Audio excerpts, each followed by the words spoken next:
بەناوی خوای بەخشندەی میهرەبان بینەرانی بەڕێز و خۆشەویستی کەناڵی ئاسمانی پەیام لە هەر کوێیەگەن سڵاوی خوای گەورەتان لێبێ و ئەم کاتە و هەموو کاتێکتان باش. خۆشحاڵ و بەختەوەرم لە ئەڵقەیەکی نوێی بەرنامەی باس و خواز بە دیداری ئێوەی بەڕێز و خۆشەویست دەگەمەوە. یەکتر قبولکردن بە جیاوازیەکانەوە تەوەری ئەمڕۆی بەرنامەی باس و خواز دەبێت. دەگێڕنەوە دوو زانا لە زانابەزنەکانی تابعین لەسەر بۆچوونێکی خۆیان مناقەشەیەکی تون دەکەوێتە نێوانیان و دەگاتە حاڵەتی تووڕەبوون و دەنگبەرزکردنەوە بەسەر یەکدا. دوای بە یەک نەگەیشتن و ڕێگنەکەوتن لەسەر بۆچوونی خۆیان ئەو زانایی کە میوانە و دەیەوێت ماڵی خانەخوێکە بەجێبهێڵێ، خاوەن ماڵ دێتە دەرەوە و ڕەشوە و جڵەوی ئەسپەکەی بۆ زاناکەی دیکە دەگرێت و یاریدەی سواربوونیشی دەدا و پێشی دەڵێ ئەگەر ئێمە لە بیرروڕاو بۆچوونەکانمان جیاواز بین، خۆ لە ژیانی ئاسایی و پەیوەندیەکانی نێوانمان تەبا و کۆکین. ئیمامی شافعیش ڕەزا و ڕەحمەتی خوای لێبێ دەفەرمێت ڕێی من ڕاستە لەگەڵ ئەوەشدا گریمانەی هەڵەی تێدایە و ڕێی کەسانی دیکەش ڕێی بەرامبەرەکەم هەڵەیە و گریمانەی ڕاستی و حەقیقەتیشی تێدایە. هەروەها ئیمامی شافعی ڕەزا و ڕەحمەتی خوای لێبێ دەفەرمێ پێم خۆشە ڕاستی و حەقیقەت سەرکەوێ و دەرکەوێ ئەگەر چی لەسەر زمانی بەرامبەرەکەشمەوە بێت. مرۆڤیش کاتێ خوای گەورە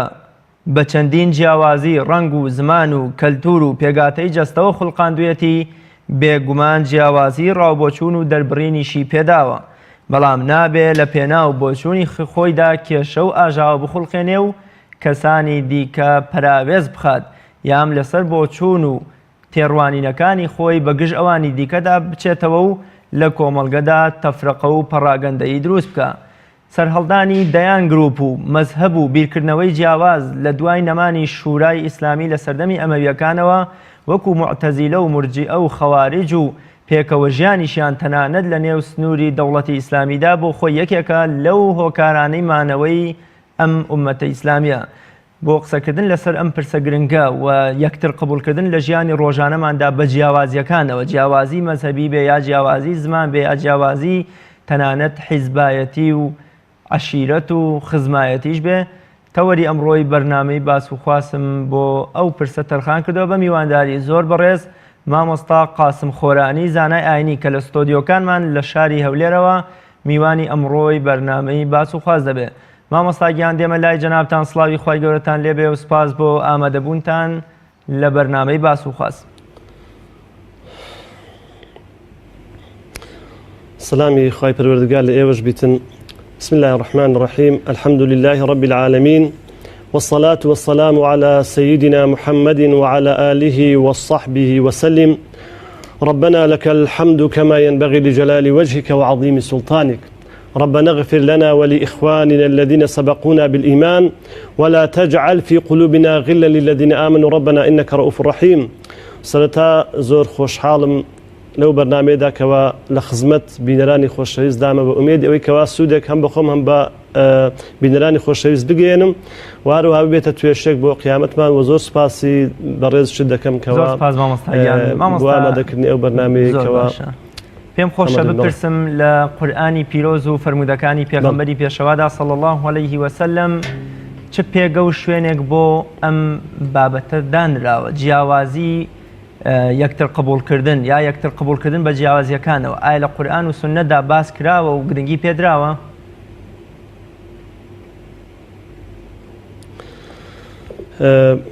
بەڵێ خوای پەروەردگار کاتێکەوە ئەو بوونەوەرەی خەڵق کردیە هەر لە حەزرەتی ئادەمەوە عەلەیهی سەڵات وەسەلام و تا کۆتایی پێغەمبەر محەممەد سڵ عەلەیهی وسەلەم کەوا دوایین پێغەمبەرە، لەگەڵ ئەوەی کەوا ئەو خەڵقەی دروست کردی و خەڵقی کردیە بەرنامەشی لە بۆ دانایە. ئەو بەرنامەیەکەوە بۆ ئەوەیە یەکێک لە مەبەستەکانی ئەو بەرنامەیە خوای پەروەردگار کە بۆ خەڵکی دانایە، یەک لە مەبەستەکان کەواوە بۆکەوا لەگەر یەکتردا بژین، لەگەر یەکتردا تەحەمل بکەن و قبول یەکتری بکەن. جابۆی ئەوە یەکێک لە لایەنی گرنگی ئەو مەنهەجە بووە کەوا خوای پەروەردگار بۆ بوونەوەری دانایە، بۆ خەڵکی دانایە. جالوێگە تەمەشا بکەن لە قورئانی پیرۆزدا هەر لە بیدایەت ڕاتەمەشا دەکەین کەوا پێغەمبەری خۆشەویستمان صلی الله علیه وسلم کەوا ئەو داعوە و بانگەوازە دەکاتن کەوا بانجی خەڵک دەکاتن تەمەشا دەکەین بە شێوازێک بانجیان دەکاتن خەڵک کۆ دەکاتەوە لەسەر یەکێک لەو جێگەیانێکەوە ئەو کاتێکەوە خەڵکیان تدا کۆ کردیتەوە ئەگەر بەستیان بە خەبرێک بە خەڵکی مەکە بگەینن تەمەشا دەکەن پێغەمبەری خوا خەڵکە کۆ دەکاتەوە و بانجیان دەکاتن و تیان دەگەینتن کەوا چۆن ئەگەر بێ و لەشکرێک پێیان دەڵێ ئەگەر لەشکرێک لەو دیوی ئەو چیایەوە بێتن پێتان بڵێم لەشکرێک لەو دیوی ئەو چیادە و هێرش دەکات هەر پێم باوەڕ دەکەن دەڵێم بەڵێ دەدەی با پێتانە کوام پێغەمبەری خوام هاتوومە و کەوا ئەو دیدەم بۆ هێنا مەبەستم لەسەر ئەوەیەکەوە ئەوە تەمەشا دەکەین لەسەر یەکتر قبولکردن دوای خوای پەروەردگار دەفەرمێتن قل یا ئەیها الکافرون لا أعبد ما تعبدون یعنی کاتێک کە داوا لە پێغەمبەر دەکەن داوا لێ دەکەن کەوا ئەی پێغەمبەری خوا ئەی محەممەد وەرا چەند ساڵی خوایەکانمە و پەرستە چەند ساڵێک ئەو ئەمەش خوایە کە تو دەپەرستین یعنی بەبێ ئەوەی پێغەمبەر ساسم تووڕە بیتن بەبێ ئەوەی کەوا ئەویان بکاتن بابێن سەرزەنشتیان بکاتن زۆر بە احتیادی خوای پەروەردگار ئەو سۆتە لە بۆدا دەبەزێنی دەفەرمێتن قل یا أيها الكافرون لا أعبد ما تعبدون ولا أنتم عابدون ما أعبد ولا أنا عابد ما عبدتم هەتا آخری سوورەتەکە ئەمن ئەو خوا ناپەرستم کێوە دەیپەرستنەوە ئێوەش ئەو خوا ناپەرستن کەوا من دەیپەرستم هەتا کۆتایی سوورەتەکەواتە لێرە یعنی تەماشا دەکەن حیوار و گفتوگۆکردن ئەگەر تەماشا بکەن حتا هەر لە بیدایەتی خەڵقکردنی هەتا خوای پەروەردگار پێشەوەیکەوە ئینسان خەڵق بکاتن کە پرس بە مەلایکەتەکان دەکاتن تەماشا دەکەین کە پرسیان پێ دەکا بە مەلایکەتەکان دەڵێتن ئایا من دەمەوێت ئینسانی خەڵق بکەم لەسەر زەویدا پرسیان پێ دەکاتن حیواریان لەگەر دەکاتن گفتوگویان لەگەر دەکاتن تەماشا دەکەن ئەوانش زۆر بە احتیاتی جوابی بخوای پەروەردگار دەنەوە وەکو شێوازەکەوە دەڵێ خوا چۆن تۆ کەسانێک خەڵق دەکەیکەوە خراپە بکەن لە زەویدا ئێمە خەڵکانێکی خاوێن کە تۆ دەپەرستین مەبەست مەسەلەوەیە تەماشا دەکەن هەر لە حیوار و گفتوگۆ حتا خوای پەروەردگار لەگەر ئیبلیسدا مەسەڵەن گفتوگۆی کردیە حیواری کردیە لەگەر ئەوەیکەوە کوفریشی بە ئەو هەموو خراپەکاری کردێکەوە بە قسەی خوای پەروەردگار نەکردێ مباشرەتەن لە خوای حاسێ بووە فرعون تەماشا بکەن کاتێکەوە ئەوەندە دەڵێ ئەمن ئەنا ڕەبکم الأعلى دەفەرمێ ئەمن ئەگەر بکرێ ئەو سەوتە نازانم دەگەڕێتەوە لە بۆ ئەوەی ئەگەر بکرێ ئەو سەوتە نازانم دەگەڕێتەوە حتا فرعون کاتێکەوە داوای خۆیان دەکاتن دەڵێ ئەنا ڕەبکم الأعلى خوای پەروەردگار ئەوجە لەگەر ئەو حاڵەشدا بە موسا دەرێ بڕۆ لای فرعون پێی بڵێ بەڵکە لەعەلەوەی کەوا بگەڕێتەوە و کەوا تەوبە بکاتن بگەڕێتەوە مەبەستمان سەرەوەی لە قورئاندا ئاەتەکان هەر زۆرن کە باسی ئەوە دەکەن کەوا ئینسان دەبێ حیوار لەگەڵ یەکتر هەبێ گفتوگۆ لەگەڵ یەکتر هەبێتن و ئەگەر تەماشا بکەین لە ژیانی پێغەمبەردا لە ژیانی سەحابەکاندا ئیدی زۆرە بەڕاستی نازانم باسی چەند ئاەت بکەین ئاەتەکانی قورئانی زۆرن لە حەدیسەکانی پێغەمبەری خوادا صلی الله علیه وسلم یەکجار زۆرەکەوە یەکتر قبولکردن و تەحامل لەگەر یەکترکردن و تەحاملی ڕەخنەگرتن و ئەوانە زۆر باشە مامۆستا بەڵێ کاک ڕێز خوای گەورە فەرمان بە موسڵمانان دەکا لەگەڵ ئەهلی کیتابدا بە جوانی ڕەفتار بکەن بە جوانی گفتارتان هەبێ و بە جوانی بجوڵێنەوە واتە لە نێو کۆمەڵگەدا قبوڵیان بکەن و پێغەمبەری خوا لە شاری مەدینەدا لە چەند بنچینە یام لە چەند خاڵێکی دەستورەکەیدا گرنگیدان بوو بەوان کەواتە موسڵمان لە نێو ژیانی خۆیدا لە نێو وڵاتی خۆیدا لە نێوان خۆیاندا ئەبێت زیاتر بەرامبەر ئەهلی کتاب چەندە یەکتر قبوڵەکەن و چەندە ئەوانیان پێ قبوڵە دەبێت مسلمانانیان زیاتر پێ قبوڵ بێ ئایا ئەمەمان پێ ناڵێت کە دەبێت مسلمان زیاتر بەدەم یەکەوە بێ زیاتر ڕێزی بۆ چوونی یەکتر بگرن زیاتر هەوڵی تەفرەقە و پەراگەندەی لە نێوان خۆیاندا نەهێڵن بەڵێ کاک ڕیاز من پێشەوەی باسی ئەوەی مەدینە بکەم ئەو قۆناغی مەدینەی حەزم لێ بوو زووتر باس بکەم هەتا خوای پەروەردگار تەماشا دەکەین لە قورئانی پیرۆزدا دەفەرمیتن أعوذ بالله من الشر يا أيها الناس إنا خلقناكم من ذكر وأنثى وجعلناكم شعوبا وقبائل لتعارفوا أي خلشنا إذا كان لقى همو خلشيا يعني لو أو مرحمة أو دينا همو خلش بقرتوا حتى يعني غير مسلمانش يعني الدنيا ده إيوة إنا خلقناكم من ذكر وأنثى ليك إيوة يعني برانا يعني ليك داكو بابي دانا أقل دين بس نزدابن وكو إنسانيت إيوة برانا قال يكتدا يعني أو براستي هر أو آية خوي لخوي دا براستي نشاني أوي كوا قرنجداني إسلام بتبعي لقد يكتر قبول كردن لقد يكتر جيان يا أيها الناس أي خلشنا إنا خلقناكم من ذكر وأنثى يعني السنز من راجش كي وداك بابتان يكا إيوه بنتستان يكا إنا خلقناكم من ذكر وأنثى وجعلناكم شعوبا وقبائل لتعارفوا إيوما كوا قوم الشعب خلق كردوا بوي كوا إيوا لقد يكتري هاوكاري يكتري بكن تعارف لقد يكتري بكن تعاون لقد يكتري بكن أو تمشى كان قرآن يلتون لما رون دكاتوا وهروها بيغمر إخوة صلى الله عليه وسلم فرمت لا فضل بين العربي والعجمي إلا بالتقوى تمشى كان يعني أو براستي أمينا كوا أو إنسان كان كوا كاتي كوا لدين لا ددن أوهم شر آشوب مال ويران كاري كوا بيدا دكن أو تمشابك أو أجر تمشى إسلام بكي براستي هرچند إنسان پابند بيتن بو شريعته بو إسلامه بو دينه أو زيات لقيك ديدات تبادل بيتن والله يعني هرچي ناكوشي وململاني ودوبرشي هي هموي سببكي دور كوتنوي الدين اگر تماشاك هر لا عربي عالمين وهر لا عربي عالمين يكم دوم ورد دواي او كاتش ورد هر سي حربي ديك هي تماشاك هيتيان لسر شريعه الاسلام دا نرويشتنا هيتيان شريعه الاسلاميان زي بزنه كده تطبيقنا كده اگرنا إنسان رجع حتى تشكو ملايات كان لنوع عائلة كان دا لدائرة كان دا لحرج قاعد دا بين كواتم شادك تصند أواني كوا بيوستن بدين إسلام تصند التزامات دينية يعني هي زيادة يكتر قبول دا كان زيادة تحمل على جري يكتر دا هي لبر أوي لدين الإسلام دا كوا فيرمان دا كان كوائمة لجر يكتر دا بقول زين يكتري قبول بكين بوية تمشادكين حتى قبيش شوي باس قناغي مدينة بكم حتى تمشادكين لا قناغي مكش دا كي كم هجرت كبيغمبر صلى الله عليه وسلم الصحابة كان لجير آزار وأشكن زدانا كبيغمبر إخوة صلى الله عليه وسلم ديان نيريتن لبو حبشة باشا حبشة شيري بوا خو مسلماني لينا بوا خو عربي لينا بوا تمشاهده كان لين دركا نزاشي لين دركا مليك بوا وانا خو هاد مسيحيش بينا بلام يعني إسلام يعني أوها بوش شوازة تحملي لقر يكتريدا كرديا أوها ظني باشي هبو بغيري خوي بوي تمشاهده كان حتى لا أوي أقبل سنة دستوري مدينة كما باست كرت تمشاهده كان كبيغمبر صلى الله عليه وسلم ده صلاتي هي كأوبري ده صلاتي للشارع مدينة ده كأوبري هي قوتي للشارع مدينة ده تمشاهده كان كلدواي أو تمشاهده كان لدواي أو كوا مزجود دروس دكاتن هل لدواي دروس كردني مزجود أو زت تمشاهده كان دستوري دادنتن يا سايق دادنتن بو أوي كوا خلق لقر يكتر دا يكتر قبول بكاتن خلق حق وما في ديار بيتن تمشاهده كان لو دستور دا اگر تمشاهده كان براسي هر چند خالق باز كان يقلوانا كأوكات يهودي ليبو كوات زولكي ليبوا يقل خالقان دري إن اليهود بني عوف أمة مع المؤمنين اليهود زولكا أمتيكن وكو مسلمانان وكو إيمان دران أوانش أمتيكن تمشاكا يعني دانان بيشك لما فكان يوان وهروها لليهود دينهم وللمسلمين دينهم يعني لبو يهودي كان ديني ولا بوان هيك ولا سديني خويابن ولا بو مسلمان سديني خويابن انت مشاهده كان لقر اوي كوا اسلام لا او بري د صلاه دابوا ظلمي نكرديا وهروها حزق الشارع نكرديا او بري ازادي دايا او بري يكتر قبول كرديني هبو لقر غير دين كان خويدا يك اشكال خالكاني او دستور دا تمشاهده كاين لدستور كذا هاتي لا يكسب كاسب الا على نفسه ضل هيز كسك لا يكسب كاسب الا على نفسه هيز كسك مسؤوليه لسر شتي كذكري الا لسر نفسي خوي او رزور بداخه وتمشاهده كاين والله يعني بتساوي عمليه تمشابكه كسانك هي كابرا هيت علاقه بس موضوع الشوانيه تنها مثلا بابرين بالشبهيك تنها بتومتك تنها بتشتشي او كبابرين كابرا تومت بادكري وكابرا تمشاهده كاين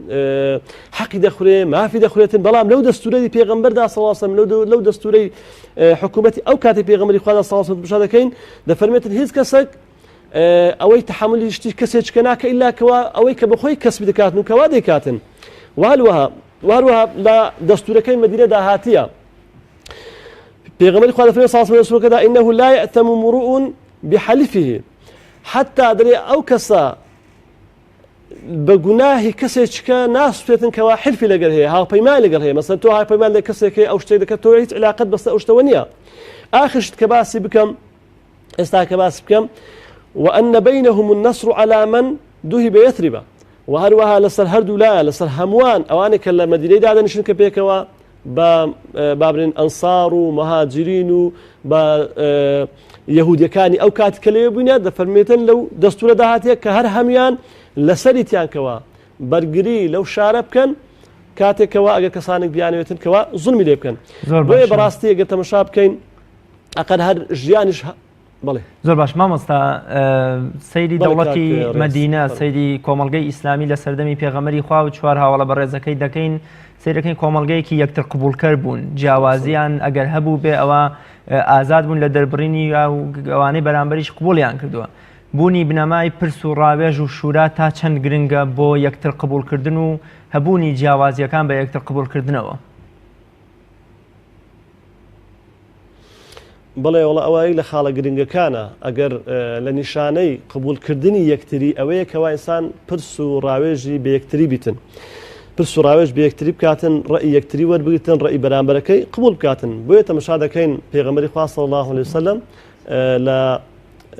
زۆربەی شتەکاندا توانین بین لە هەموو شتە گرنگەکاندا کەوا پرس و ڕاوێژی بە دەوروبەری خۆی کردیە جا بەڕاستی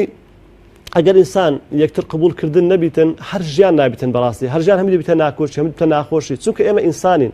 مادام ئینسانین پێویستمان بەوەی هەیە کەوا نەسیحەت بکرێن پێویستمان بەوەی هەیە کەوا استشارە بە غەیری خۆمان بکەین پێویستمان بەوەی هەیە کەوا خەڵک ڕەخنەمان لێ بگری چونکە خۆ ئێمە خۆ مەلائکەت نینەکەوە یعنی هیچ خراپەیەک نەکەین و ئیلا مەسەلەن چاکە بکەین ئێمە ئینسانین بۆیە پێویستمان بەوە هەیە کەوا یەکتر قبول بکەین ڕەخنەمان لێ بگیرێتن بۆیە تەماشا دەکەین حتا ئەی پێغەمبەری خوا صلی الله علیه وسلم یعنی ڕەخنەی لێگیرایە گفتوگۆی کردیە تەماشای خەلیفەکان بکە تەماشا دەکەین ئیمامی عومەر ڕەزا ڕەحمەتی خوای گەورەی لەسەر بیتن جارێکیان لەسەر مینبەردا باسی مارەی ئافرەتان دەکاتن بە ئافرەتان دەڵێ پێم باشە کەوا مارەی کەمدا بدرێتن بۆ ئەوەی کەوا زیاتر کچ و کوڕەکان بتوان زەواج بکەن لەگەڵ یەکتریدا بەڵام ئافرەتێک لە دوایێ ڕەخن لە ئافرەتێک هەر ئەو کاتە ڕەخن لە ئیمامی عومەر دەگرێتن پێی دەڵێ ئەوە شتێکی ڕاست نییە ئەوە شتێکی غەڵەتە لەبەر ئەوەی خوای پەروەردگار مارەی ئافرەتانی دیاری نەکردیە ئەتو چۆن مارەی ئافرەتان دیار دەکەیت جا عومەر ئیمامی عومەر ڕەزا ڕەحمەتی خوای لێ بیتن دەڵێ ئافرەتێک ڕاستی کرد عومەر غەڵەتی کرد والله ئیمامی عومەر بەوە گەورە بوو کەوا ڕێی بەرامبەری قبول دەکرد کەوا تەواضوعی هەبوو و هەروەها پێغەمبەری صلی الله علیه وسلم کەوا هەروە بۆیە ئەگەر دەمانەوێ لە ژیانی دنیاماندا سەرکەوتوو بین بەعزت بین لە هەموو ئیشکارەکانماندا سەرکەوتوو بین سەرفراز بین دەبێ بەوە دەبیتن کەوا تەقەبولی یەکتری بکەین ڕێی یەکتری وەربگرین و هەروە خۆش حەز دەکەم ئەوەش بدێم ئەمە دژونێکمان هەیە کە شەیتانە معلومەکەوە لە قورئاندا خوای پەروەردگار لە چەندین جێگادا دەفەرمێتن ئینە الشەیطانە لەکم عەدوٌ فاتەخیدوه عەدووە شەیتان دژمنی ئێوەی بە دژمنی خۆی بزانن دەی یەکێک لە ئیشەکانی شەیتان ئەوەیە زامە شەیتانی جنمان هەیە شەیتانی ئینسمان هەیە یەکێک لە ئیشەکانی ئەو شەیتانانە ئەوەیە کەوا نێوانی خەڵک تێک بدەن دەی نێوانەکەی بەس تێک دەدەن ئەگەر بێ و ئینسان یەکتر قبول بکاتن تەحامل لەگەر یەکتر بکاتن ڕێی یەکتری وەربگریتن چۆن حەق ئەوها تەحامل بکاتن و بزولێتەوە ئەو کاتە شەیتان پێی ناوێرێتن بەڵام شەیتان دێتن کەسەکە فێر دەکا کەوا ڕێی بەرابەری وەرنەگری خۆی بە گەورە بزانی تەکەبوری هەبیتن هەر خۆی لەسەر حەق بزانی بۆیە تەماشا دەکەین ئەو کاتە یەکسەر ناکۆچەکە دروست دەبیتن هەر کاتێک ئینسان ڕێی بەرامبەری خۆی قبول نەکرد ئەو تەماشا بکە حتا لە ناو عائیلەدا لە مارەدا لەن ئەو ژن و مێردانێک کە لەگەر یەکتریدا بامن ناو عائیلەشدا کە باس بکەن چونکە هەر عائیلەیەک حساب بکە حکوومەتێکە ئەگە تەماشا دەکە ئەو عائیلەیە ئەو ژن و پیا لەگەر یەکتریدا کاتێک کە ڕەخەی دەگیرێتە ڕەخەکەی قبول دەکات تەماشا دەکە کێشەکە زۆر کەمتر دەبتەوە بەڵام کە ئەو قبولی ناکاتن یەکسەر کێشە و ململایە دروست دەبیتن جا بڕۆ لە بۆ لە بینی ئەحزابەکاندا لە هەر شێوازێکەدا لە هەر جێگای دیکەدا بۆیە زەرورەکەوە ئینسان یەکتر قبول بکاتن مشاورە بە یەکتری بکاتن حتا خوای پەروەردگارە پێغەمبەری دەفەرمێ صلی الله عليه وسلم بپێغەمبەری دەفەرمێ صلی الله عليه وسلم دەفەرمێتن ولو كنت فظا غليظ القلب لانفضوا من حولك ئەتۆی کەسێکی تند و تیژ بای و تووڕە بای کەسە دەبێت کوێن دەبووە دەی والله هەر کەسانێکەوە بە تەکەبوڕ لەگەر خەڵک تەحامل بکەن ڕێی خەڵک وەرنەگرن دەی والله ئێوە لە بۆیان ناسە سەری جا هەر کەسێک بیتن ئەتۆ لە مێژوو تەماشا بکە حتا فرعون کاتێک تەماشا بکەین کات چ دەسەڵاتەش هەبوو بەڵام کاتێک کە دەیگوت ئەنە ربکم الأعلى دەیگوت تەنها ڕێی من ڕەئیە تەماشا دەکەین دوایێ خوای پەروەردگار چۆن نایبرد وەرە دوای ئەوی حتا دەی ئەو ساڵانێکەوە بەو دوایەش لێ تەماشا دەکەین خوای پەروەردگار بە پێغەمبەری دەفەرمێ صلی الله عليه وسلم کەوا پێغەمبەر صلی الله عليه وسلم کەوا پێغەمبەری خوایە خۆشەویست خوایە دەفەرمێ ولو كنت فظا غليظ القلب لانفضوا من حولك ئەگەر ئەتو بەهات بە کەسەش تووڕە تند بای و تند و تیژ بای کەسە دەبێت کۆرە دەبووە لانفضوا من حولك فاعفوا عنهم واستغفر لهم وشاورهم في الأمر تمشاكا ليان خوش با يعني ئەو کەسانێکەوە حتا دەزانەوە دەربارەی چ دابەزی هەنی حەز دەکەم بزان خۆشەویستان ئەو ئاەتە دەربارەی کەسانێک دابەزی کەوا لەگەر پێغەمبەری نەچوون لە بۆ جیهاد نەچوون لە بۆ شەڕ ئەوزە پێغەمبەر کە سەحابەی پێغەمبەری خوا بوون ئەزە خوای گەورە دەفەرمیتن ئەی پێغەمبەری خوا صلی الله علیه وسلم ئەتو فاعف عنهم لیان خۆش بە واستغفر لهم داوای لێ خۆشبوونیشان لە بۆ بکە وشاورهم في الأمر پرسیشیان پێ بکە کەواتە ئێمە ئەوە دین فێرمان دەکاتن دەبێ ئێمە ئەگەر بمانەوێ سەرکەوتوو ببین لە هەر ئیش و کارێکمادا چووەکو دەوڵات چووەکو لە هەر دائیرەیەک لە هەر جێگایەک لە هەر ئیش و کارێک لەو عائیلەکاندا دەبێ ڕەئی یەکتر قبول بکەین عفومان هەبی لە بەرامبەر یەکتریدا داوای لێ خۆشبوون لە یەکتری بکەین و هەروەها پرس و ڕاوێژمان بە یەکتری هەبیتن. زۆر باش مامۆستا یەکتر قبولکردن و ڕێزدانان بۆ چوون و ئاراستە و تێگەیشتنەکانی کەسانی بەرامبەر تا چەند کۆمەڵگە بە ئارامی و یەکگرتووی ئەهێڵێتەوە تا چەند سەقف و پایی ئەم کۆمەڵگەیە بە پتەوی و بە خۆڕاگری دەهێڵێتەوە. والله هەڵبەتە یعنی طبعا ئینسان چەندە یەکتر قبول بکاتن چەندە یەکتر قبولکردن ئەوەیەکەوە ئەتوو مەسەڵەن هەر شتێک کە بەرامبەرەکەت کەوا ڕەخنە دەدەگرێتن ئەتوو ڕەخنەکەی تاوتێ بکەی بزان ئایا هەتا چەند وایە وانە ئەگەر وا بوو دانی پێدا بنەی واللهی ئەوە دەبتە سەبەبی ئەوەی کەوا ئەو دەوڵەتە ئەو کۆمەلگایە لەگەر یەکتریدا بسازێن و لەگەر یەکتریدا ژیان بنەسەری ئەو تەمەشا بکە حتا مەسەڵەن بابرێن لە دێهاتەکاندا مەسەڵەن بابن ئەگەر تەمەشا بکەین کابرا ئەوانێکەوە یەکتریان قبول نەکردی لە سەشتەچی مەسەڵەن بەرێ بابرێن بەسیت تەمەشا دەکەین شەڕوشتیوا دروست بووە بە 20 ساڵ بە 30 ساڵ نەبڕایتەوە تەمەشا دەکەین بابرێن لەسەر مستەوای دەوڵەتان تەمەشا دەکەین لەسەر چەند مەسەڵەن بابرێن کیلۆمەتر مەسەڵەن برێن لە ئاو مەسەڵەن بابرێن شەڕ بووە چەند ساڵێک لەبەرەوەی چ بووە ئامادە نەبووینە مەسەڵەن جێری یەکتر جێبگرن یا بە ئاخۆت بابرێن لایەنێک خۆی بەهێزتر نیشاندایە وەی زانێکەوە بەو هێزەی خۆی سەرکەوتوو دەبیتن لێ تەمەشا دەکەین شەڕ و ململانێکی زۆر ڕوویدایە ئەزە بەڕاستی ئینسان یەکێکە لە زێرەکانی کەوا لە ئینسان دەکەویتن کە ئینسان یەکتر قبول ناکاتن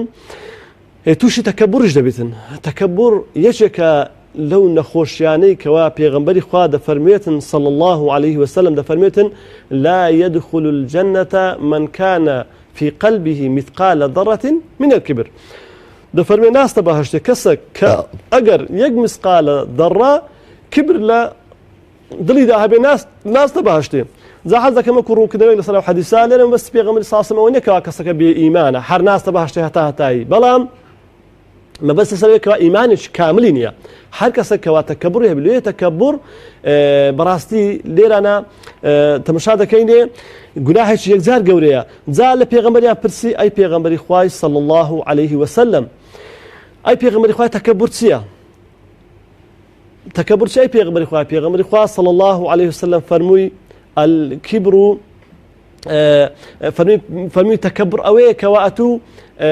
بەرامبەرەکەت بەکەم بزانی ئەم بەتەڕە الحەق وغەمیط الناس ئەتوو دان بە حەقدانەنێ وا خەڵکیش بەکەم بزانی ئەوە کیبرە هەی تەمەشا بکەن پێغەمبەری خوا صلی الله عليه وسلم لە دوو کەلیمەدا چۆن لە بەمان ڕۆن دەکاتەوە دەفەرمێت تەکەبوڕ ئەوەیە کەوا ئەتوو دان بە حەقدانەنێ و هەروەها خەڵکیش بەکەم بزانی بۆیە دان بە حەقدانان ئەوەیە کەوا تۆ ئامادە نەبی گوێ لە خەڵک بگری تۆ ئامادە نەبی کە خەڵک پێت بڵێ کاکە ئەو شتت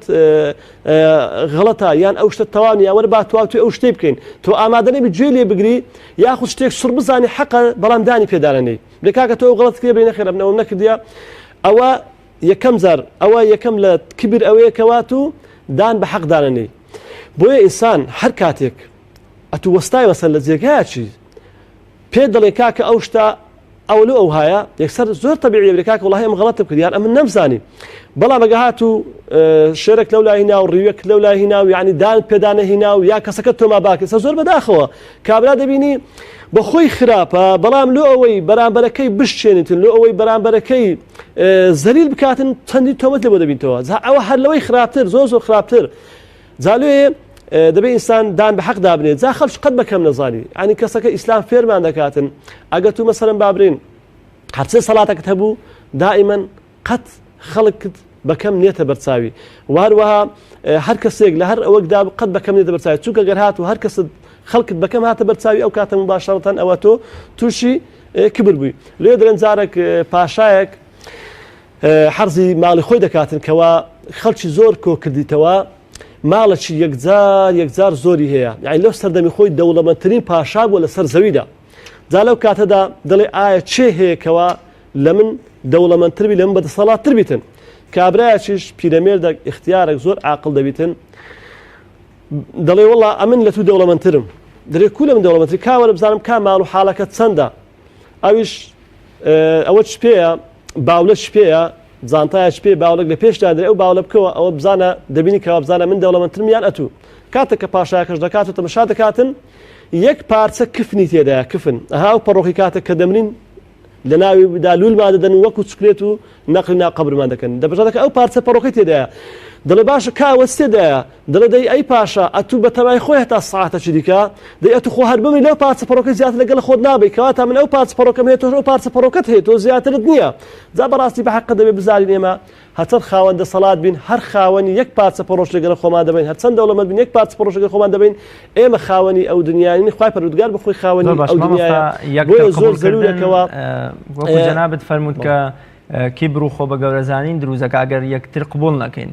لە ئەگەری یەکتر قبولکردندا جیاوازەکانی نێوانمان قبول بکەین تا چەند خۆشەویستی و محبەت و تەواضع و خۆ بە کەمزانین دێتە کایەوە. بەڵێ طبعا هەر لەبەر ئەوەشە تەماشا دەکەین یەکتر قبولکردن وەک باس بکرد ئەوە طبعا هەر لە هەموو لەگە قورئان و لە حەدیثدا ئەگەر باس بکەین لە ئیسلامدا لە حەدیثەکانی پێغەمبەری خوادا صلی الله علیه و سلم کە باس کرا، بەڵام تەماشا دەکەین ئەو یەکتر قبولکردنە ئەو لەگەر یەکتر تەحامل کرد لەگەر یەکتر ژیانە تەماشا دەکەن چونکە شتێکی جوانە چونکە شتێکی چاکە حتا ئەوانەی غەیری موسڵمانیش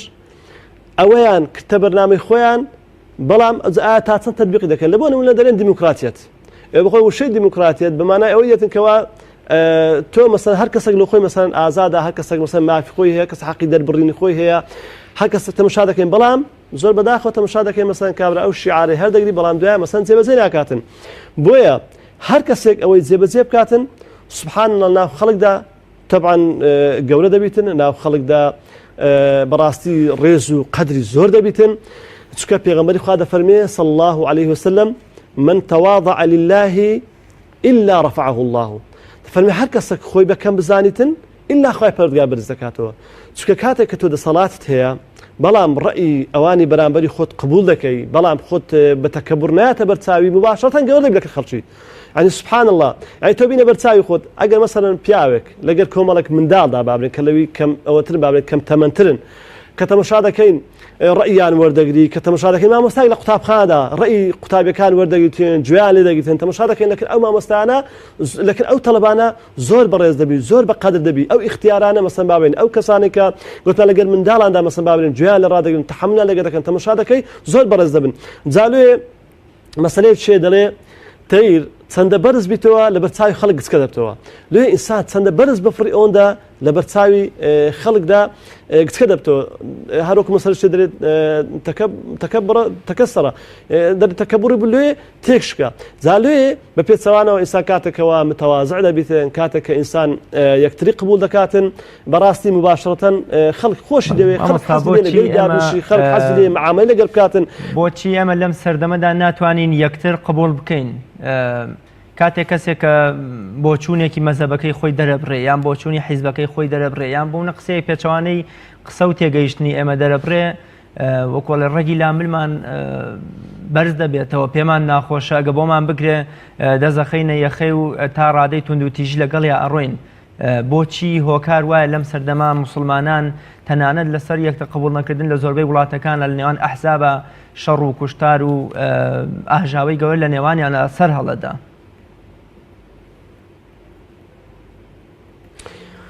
بەڵێ وڵا ئینشاءڵڵا پێشەوەی جوابی ئەوەت بدەمە حەزم لێ بوو هەر لەسەر درێژەی قسەکانم شتێکی زۆر گرنگما کە باس بکەم. چکە باسی ئەوم دەکرد کە ئەو کەسێکەوە بابرێن خەڵک قبول ناکاتن، ئەو کەسێک کە زۆر مەسەڵەن بەتایبەت تووڕە و توندا وەڵڵاهی حتا بەخۆی زۆر زێر دەکاتن. یعنی ئێستا من تەماشام کردیا کەسێکەوە مەسەڵەن کە خەڵک دەزانین کەسێک زۆر تووڕەتوندا یعنی زۆر خەڵک قبول ناکە زۆر تەحاملی نیە لەگەر خەڵک هەر ڕێی خۆی دەبر خەڵک مەعاملەی لەگەر ناکە خەڵک لێ دوور دەکەویتەوە خەڵک حتا مەسەڵەن ژن بەژنە ئەو شتانە لەگەڵ ناکاتن مەعاملەی لەگەر ناکاتن یعنی لێ دوور دەکەویتەوە بزانە یعنی سبحان الله لە دینی ئیسلامدا واللهی دەبێ بزانین هەرچی لە دینی ئیسلامدا هاتیە کە فەرمانمان پێ دەکاتن بیکەین و یاخود فەرمان پێ دەکەن نەیکەین هەمووی بۆ بەرژەوەندی خۆمانە یعنی جگە لە قیامەتە لە دنیادا زۆر قازانج لێ دەکەین دەی واللهی ئەگەر بێ و ڕەچاویشی نەکەین ئەوەی کە لە دیندا هاتیە ئەوە حل لە دنیاشدا زەر دەکەین جا گوتت سەبەبی ئەوەی چیەکەوە مسلمانان مەسەن یا غیری مسلمانان مەسەن ئێستا کە مەسەن تەماشا دەکەن لە دنیادا یەکتر قبول ناکەن مەسەن بابنێ وڵی سەبەب بۆ کارەکە ئەوەیە ئەگەر بێ وەکو بە شێوازی گشتی باز بکەین برین مسلمان و غێرە مسلمان کە یەکتر قبول ناکەن والله یەک لەوانە مەسەلەی یعنی تەماعە يعني يقله كاركان مسألة تماعة كإنسان تموعي هي لبرهندك أو يقله كاركان تمشاكل حتى أفراد كان بين يكتري ده زور بتشش كان دروز ده بيت الموضوع كتماعة أي كسك وازة تماعي بينيتين أو كاتا يعني يقبول لكاتن أو تمشابك حتى حادثة سيارة وداتن كابراتسو كلبروي دزاني زيري مالي دكيتن عاشك صدروا دل سيد كاتن خوش جناح بار دكاتن لو أويكوا بس زركلي دكوي يعني زاري وهي لو أويكوا دبني دو شري لقد يكتري دانا لو أويكوا زيادة قازان زيب كاتن تمشى دكين درو دكاتن خيانة دكاتن زالو تمشى دكين براستي أحزاب كان لقد يكتري زيادة الموضوع كا تماعة أو يجلش تكان دعوة كوبابرين مصلحة يعني واد زاني كأول مصلحتي وان دانيا زاري وهي كابرا ظن خرابي هي أو زورش خرابة إنسان نابي ظن خراب يكتري باتن يعني كسك لەگەرە تودایە پێویستەکەوا لەگەری تەحمل بکەیت پێویستەکەوا زەنی خراپی پێ نەبێت لە ئیسلامدا زەنی خراپ حرام کرا لێ خوای پەروەردگار دەفەرمێتن یا ئەیها الذین آمنوا اجتنبوا كثيرا من الظن إن بعض الظن إثم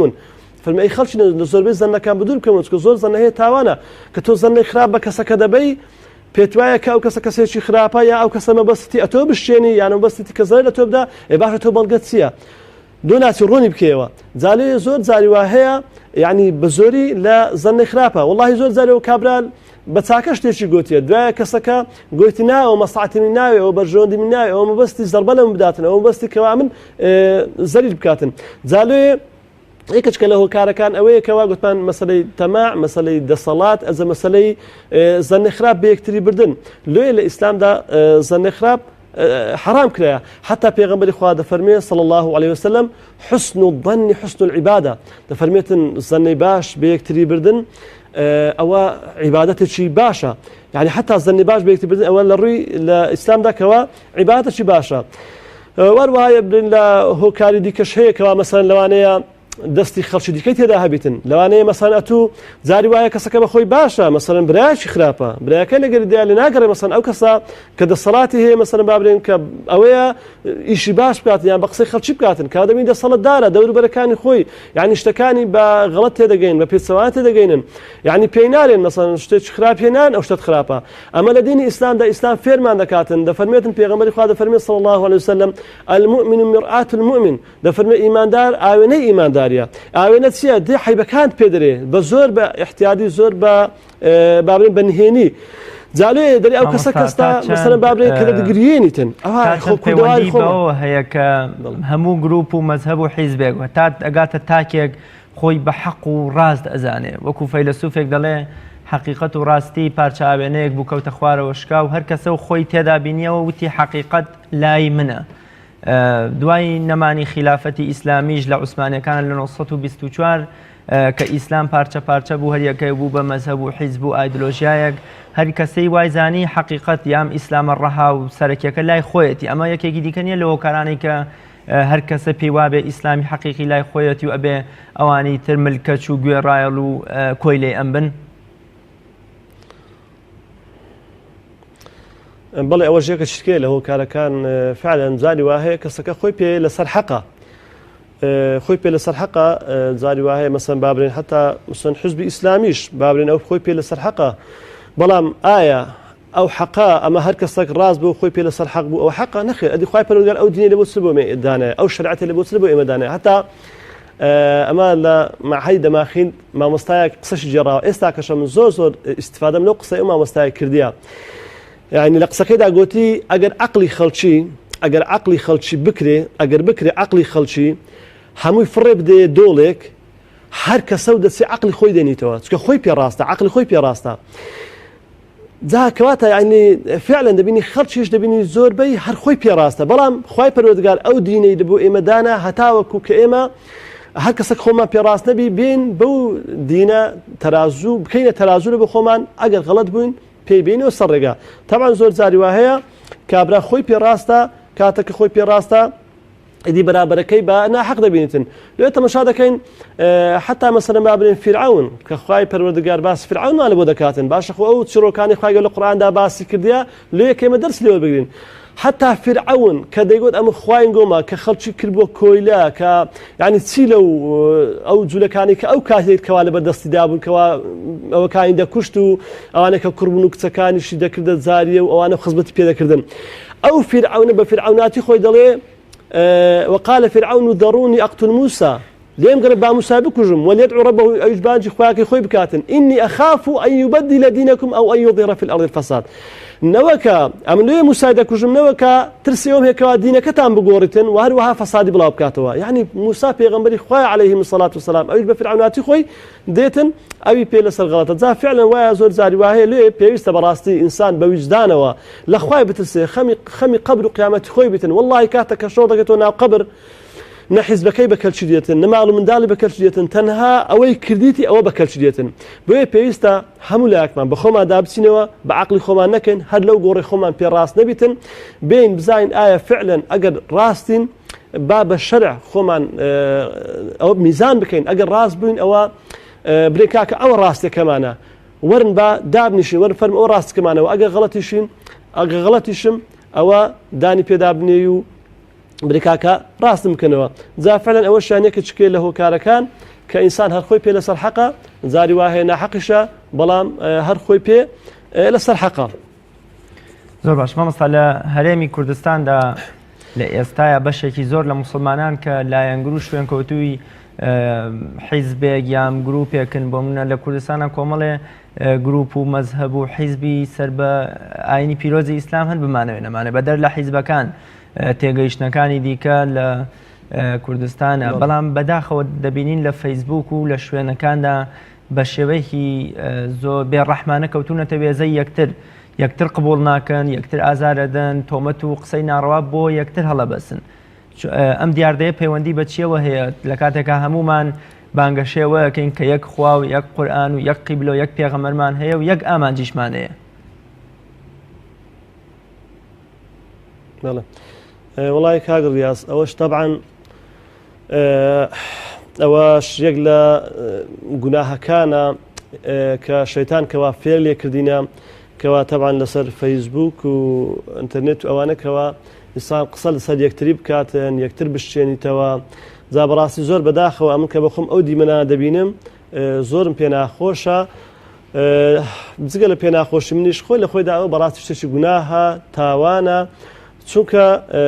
ئەتوو بە چ حەقێک مەسەلەن بابرێن خاستن ئەو مینبەرە وەکو مینبەرەکە بەڕاستی یعنی فەیسبوک وەکو مینبەرەکە تۆگە پێت دەکرێت یعنی شتی چاچ تێدا بڵاو بکەوە شتی باش تێدا بڵێ خەڵک سوودی دێ ببینێتن یعنی ئەوە جێگای ئەوە نییە کە کەواتە لێوێندەرێکە خەڵکەش پێ بریندار بکەیت سەر و دری خەڵکەش پێ بگری وەڵڵاهی ئەم لەبارە خۆم زۆر بەداخەوە یعنی نەک حزبەکانی ئیسلامی مەسەلەن لە ئەنگرانی حزبەکان یعنی هەندێک مامۆستای ئاینی یعنی بەڕاستی زۆر بەداخەوە یعنی حەقۆیە مامۆستای ئاینی چۆن لە مزگەوتێدا مینبەرەکەی خۆی مزگەوتەکەی خۆی بەکاردێنی ئیخلاسیەت و خالیستان لە بۆ خوای هەتەن لە مزگەوت چۆ دەرێ مەسەلەن لایەنێکە ئەوە شتێکی دیکەی بەڵام لە مزگەوتدا چۆن ئەو مزگەوتە بەکاردێنیتن تەنها لە بۆ خوا واللهی دەبێت لە خوا بترسێ ئەو مینبەری ئەو فەیسبوکەش بەکاربێن لە بۆ خوا نەچی مەسەلەن بابرێن لە پێناوی هەر شتێکدا کەوا شەیتان فێری لێ بکاتن یعنی بابرێن جون بە لایەنێک بدا یان بە کەسایەتێک بدا و یاخود بابرێن بە شێوازێک بریداری بکات تۆمەتباری بکە کاکە تو مامۆستایەکی ئاینی بەتایبەت مەسەلەن لایەنە ئیسلامیەکان یعنی لە خوای بترسێن یعنی بابرێن لەو فەیسبوکە وەکو مینبەرێک یعنی ئەتو کاکە ئەوە مەسەلەن جێی دیکە هەیە ئەوە مەکتەب سیاسی هەیە ئەوە تەلەڤیزیۆنەکان هەیە مەسەلەن بابرێن ئینسان دەتانی مەسەلەن ڕەخنە لە یەکتری بگریت شتێک بیتن ئەمە باوا بکەین ئەو بابرێن فەیسبوک و ئەنتەرنێت و ئەوانە یعنی ئەوە بکەینە مینبەرێک سوود بە یەکتری بگەینین یعنی سبەینێکە کاتێک کە خوای پەروەردگار زیندومان دەکاتەوە ما يلفظ من قول إلا لديه رقيب عتيد والله يعني خوای پەروەردگار بفەرمێتن یەک قسە لە زارتان دەرناچی ئیلا چاودێرێکی ئامادەبوو هەیە کەوا دەینووسیتن هەین با لە خوای بترسێن یعنی ئەمە با لەوێن دەرێکەش وەکو مزگەوت با لەوێن دەرێکەش یعنی شتی وها بڵاو بکەینەوە یعنی ئەنواع شتی بەسوود هەیە شتی دینی هەیە شتی بابرێن تەندروستی هەیە بابرێن ئەنواع شتی باش هەیە ئەمە بابرێن قسەی باش و نستەق هەیە ئامۆژگاری باش هەیە یعنی نەک بچین لەوێن دەرێکە بەڕاستی ئەوەشیان یەک لە گوناهە گەورەکانە ئەوەشیان غەیبەتە چونکە پێغەمبەری خوا دەفەرمێ صلی الله عليه وسلم خوای گەورە دەفەرمێتن لا یەغتەب بعضکم بعضا غیبەت یەکتر مەکەن جا لە پێغەمبەریان پرسی صلی الله عليه وسلم ئەی پێغەمبەری خوای غیبەت چییە پێغەمبەری خوا فەرمی صلی الله عليه وسلم پێغەمبەر صلی الله عليه وسلم ئەگەر ئەو قسەی کە ئەمە دەکەین لە کەسەکەدا هەبی پێغەمبەری خوا فەرمی صلی الله عليه وسلم ئەو قسەی کە ئەتو دەکەی ئەگەر کەسەکە ئەو سفەتەی هەبی ئین کان فیه فقد أغتبت وإن لم يكن فيه فقد بهت أجر أو قصي كأتودك وابي أو بخت أو غيبة كرديا أجر وانا ببختان كرديا يعني كواتا توشتك كوات دلي تو غيبة كسيك كرد تو غيبة كسيك كرد ده غيبة أتوبينا برتساي خو أما زور جناح هي بيما جناح خو غيبة جورترا ئێستا کەسێک بچی دەستی کچێک بداتن مەسەر باوێ لەبوون منێ ئافرەتێک پرس خۆی سەری خۆی کۆت بکاتن هەموو خادرێک بابەت چەند بێدینە باشە خۆ قورئان غیبەت نەسی لەسەرە ولا یەغتەب بعضکم بعضا غیبەتی یەکتر مەکەن دەی خۆ غیبەت تۆ لەسەر فەیسبوک لەسەر ئینتەرنێت کەواتە باسی لایەنێک دەکەی باسی کەسێک دەکەی بۆیە بەڕاستی ئەوەش شەیتان فێری لێکردینە دەبێت زۆر ئاگامان لە خۆمان بیتن بە خۆماندا بچینەوە لەو گوناه و تاوانەش خۆمان بەدوور بێخینەوە. زۆر باش مامۆستا سوودەکانی یەکتر قبولکردن سوودەکانی جیاوازی یەکتر قبولکردن لە کۆمەڵگەدا چین و چه سوودێکی لێ دەکەوێتەوە؟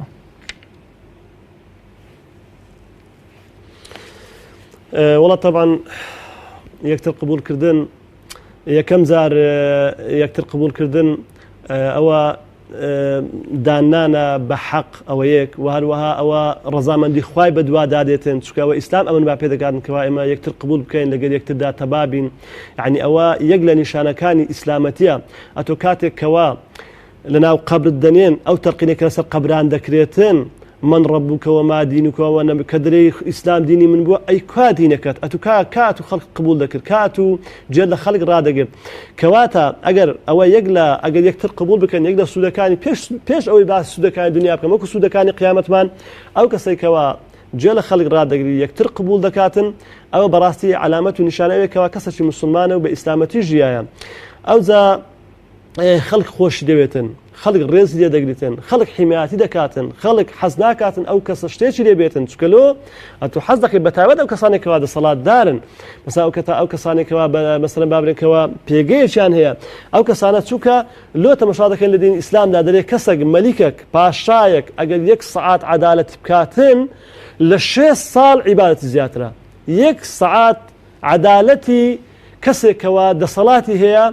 لعبات الشيء صار خير زاد شكله تو لو ساعات هذاك عدالة دكي سود بهزاران بمليون خلق دقيني زالوه زور جرينجا سود كان شويه كوا أو كسا هروكو الدنيا خلق خوش دوي خلق ريز دقري خلق دعاء خيل بودكا خلق حماياتي دكاتن وهروها سركوتو بيتن لا اشكار كايندا شكو هر كاتك انسان مشاوري بخلق بو هر كاتك انسان خلق قبول خلق حزن لقل دابنشي خلق حزن لين يزق بيتوا زا او كاتا اویش حقی خلق داداتن او کاتکا اویش راستکا زیاتر دبینیتن بلا ما تو اگر هاتو الرأي خلق قبول نکرد هر ای دوری برکی خود قبول کرد او کاتا زور شتی تو نایزانی زور شتی مثلا باوی لوانی هر دوری برکی خود لید بشارنوا زور زاری واهی امن استاک زور زاری واهی سودم لخلچی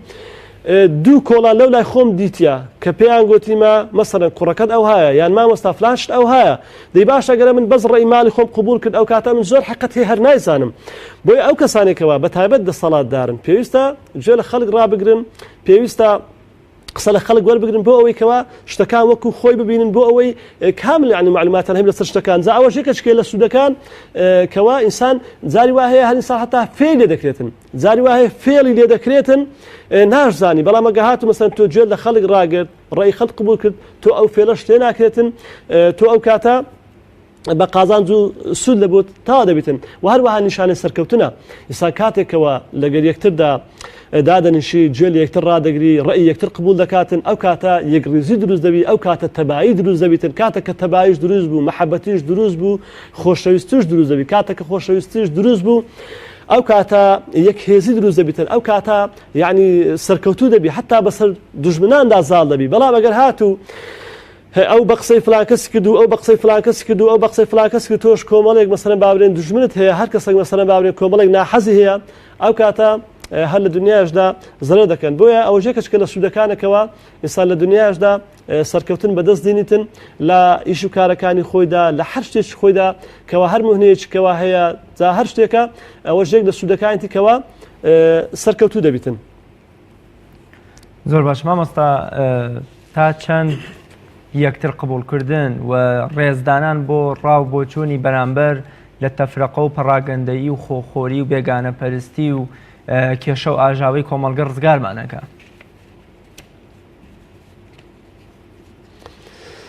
هەڵبەتە یەکتر قبولکردن و جێ لە یەکتر ڕاگرتن ئەوەش فعلا یەکێکە لە سوودەکانی ئەوەیەکەوە دەستی ئەو کەسانە دەبڕێتن کەوا بیانەوێتن کەوا زیان پێگەینتن کەوا بیانەوێتن کەوا تەفرقە لە نێواندا پەیدا بکاتن بەڵام بە پێچەوانەوە تەمەشا دەکەی ئەگەر ئێستاگە 4-5 برابن برا ئەگەر لەگە یەک تەبانە بن ئەو دەستی بەگەر فلان کەسی دەکەوی ئەو دەستی بەگەر فلان کەسی دەکەوی و ئەویش لە مەستەعەت خۆی هەرێکیان بە شێوازێکەوە بەکاریان دێنین بۆیە زۆر گرنگە کەوا ئینسان جێ لە یەکتری ڕابگریتن با یەک میسال بجێڕمەوە عەزم لێ بوو یەکشت بجێڕمەوە کەوا تەمەشا بکەن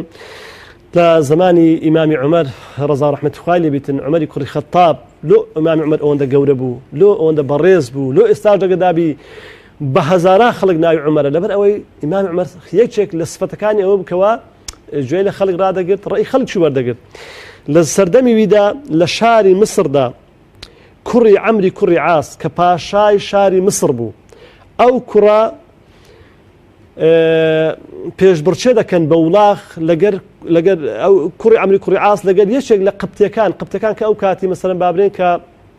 زۆر ئەوە بوون مەسەلەن بابرێن بێدەسەڵات و بێکەس بوون پێشبڕچێ دەکەن کاتێک کە پێشبڕچێ دەکەن بە وڵاغەکەیان ئەو قبتیە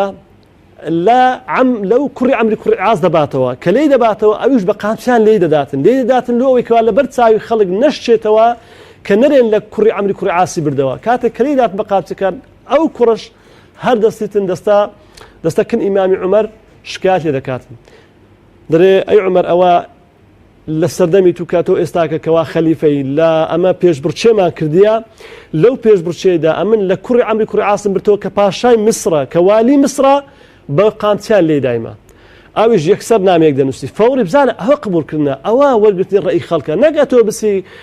دەسەڵاتداربی خەڵک بە هەزار واستەکانی نەتگاتێ نەک ئەوەی کە ئەتۆ مەسەلەن بابرێن کە خزمی خۆتە کە کوڕی خۆتە ئیلا ئەوەی بە لە سەحەق بزانێ زالێ ئیمامی عومەر یەکسەر نامێک دەنووسن بە عەمری کوڕی حازرێ بەخۆی بە کوڕەکەی بێت تەوێندەرەکە جا یەکسەر کە دێت تەوێندەرەکە ئامادە دەبی لێندەرەکە ئەو کاتە بەو قبتێ دەڵێن لێدە لە کوڕەکەی چۆیدا بە قامچەکە ئاو هایدەدا ئەوش بە قامچەکان لێ دەداتەوە جا کە لێ دەداتەوە دوای ئەوە دەڵێن لە بابی شیبدا دەڵێن ناوەڵە لە بابی نادەم خلۆ لە بابی دەڵێن نا ئەوە بە قووەتی بابی بووکەوە ئەو زوڵمێ لە تو کردێ لەبەر ئەوە لە بابی شیبدا دەڵێن نا بابی عافو دەکەم دەڵێن عافو دەکەی قەیناکە ناحەقا لە بابی شیبدەی جا لێ بەڕاستی دەبێت زۆر ئاگامان لێ بیتن کاتێکەوە دەسەڵاتدارین وەڵاهی هەر زوڵمێک بکرێتن هەر خراپەکارێک بکرێتن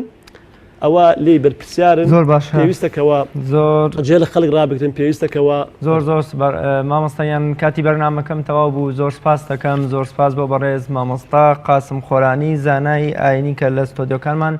لە شاری هەولێرەوە میوانی ئەمڕۆی بەرنامەی باس و خواز بوو زۆر سپاس بۆ ئێوەی ئازیز و خۆشەویستیش بینەرانی بەڕێز و خۆشەویست تا بە گەیشتنەوەیکی تر بەخوای گەورە میهرەبانتان ئەسپێرم خواتان لەگەڵ